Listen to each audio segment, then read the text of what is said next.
சிவனையும் முருகனையும் நம்பணும். இது முருகனுடைய யுகம். இந்த யுகம் நீங்க முருகனை சாதாரணமா இடப்பட முடியாது.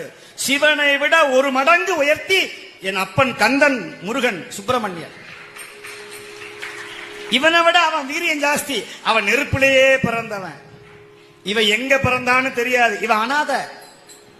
அவன் அனாதிக்கும் அனாதி, ஆதி அந்தமில்லாத ஆறுமுக கடவுள் என் அப்பன் வேளன், குகன், சண்முகன், சடாட்சரன்.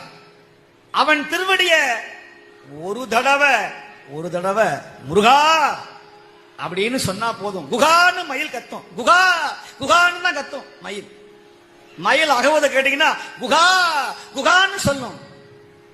சுப்பிரமணியா, கந்தா, கடம்பா, கந்தனையே சொந்தமென எண்ணி விட்டால் சந்ததமும் உந்தனருள் கூடி வருமே.